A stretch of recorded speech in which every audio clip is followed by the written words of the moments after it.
નમસ્કાર, સીએમએમ ભારતમાં આપનું હાર્દિક સ્વાગત છે. નજર કરીએ હેડલાઇન્સ પર.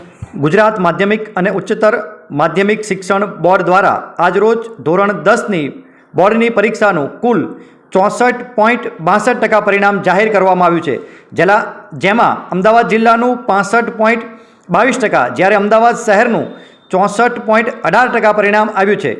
માર્ચ 2023ની બોર્ડની પરીક્ષામાં અમદાવાદ ગ્રામ્યના કુલ 37,502 નિયમિત વિદ્યાર્થીઓ નોંધાયા હતા, જે પૈકી અમદાવાદ ગ્રામ્યના 37,246 વિદ્યાર્થીઓએ પરીક્ષા આપી હતી. વાત કરીએ આપણે વિરમગામના પરિણામોની, તો વિરમગામમાં નવયુગ વિદ્યાલયનો વિદ્યાર્થી નીલકંઠ પટેલ પ્રથમ ક્રમાંક પર પાસ થયો છે. નમસ્કાર.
ગુજરાત માધ્યમિક અને ઉચ્ચતર માધ્યમિક શિક્ષણ બોર્ડની પરીક્ષાનું પરિણામ જાહેર થવાના અવસરે તમામ વિદ્યાર્થીઓને હૃદયપૂર્વક અભિનંદન અને ઉજ્જવળ કારકિર્દી માટે શુભકામનાઓ પાઠવું છું.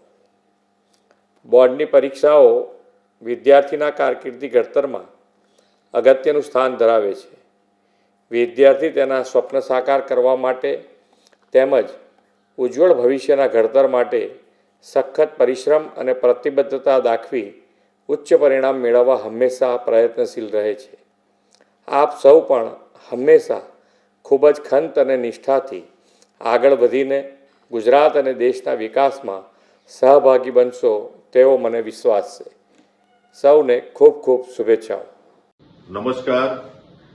મારા ગુજરાતના વાલા વિદ્યાર્થી ભાઈઓ અને બહેનો, ગુજરાત માધ્યમિક અને ઉત્તર માધ્યમિક શિક્ષણ બોર્ડની પરીક્ષામાં ઉત્તીર્ણ થયેલા મારા તમામ વાલા વિદ્યાર્થી મિત્રોને અભિનંદન સહ શુભેચ્છાઓ પાઠવું છું અને તેમના ઉજ્જવળ ભવિષ્ય માટે શુભકામનાઓ પાઠવું છું. સાથે સાથે મારા ગુજરાતના પરીક્ષામાં ઉત્તીર્ણ ન થનાર વિદ્યાર્થી મિત્રોને સાંત્વના પાઠવું છું અને એમને હિંમત હાર્યા વગર અને ધૈર્ય ગુમાવ્યા વગર પુનઃ પરીક્ષાઓની તૈયારી કરવા માટે અપીલ કરું છું અને એમને પણ તેમના ભવિષ્યની શ્રેષ્ઠ શુભેચ્છાઓ પાઠવું છું. આદરણીય આપણા દેશના સન્માનીય વડાપ્રધાન નરેન્દ્રભાઈ મોદી સાહેબના માર્ગદર્શન હેઠળ સમગ્ર દેશમાં શિક્ષણ ક્ષેત્રે આમૂલ પરિવર્તન આવ્યું છે. સાથે સાથે રાષ્ટ્રીય શિક્ષણ નીતિ 2020નો અમલ પણ થવા જઈ રહ્યો છે, ત્યારે આવનારા સમયમાં વિદ્યાર્થીઓને તેનો પુષ્કળ લાભ મળશે તેવી આશા વ્યક્ત કરું છું.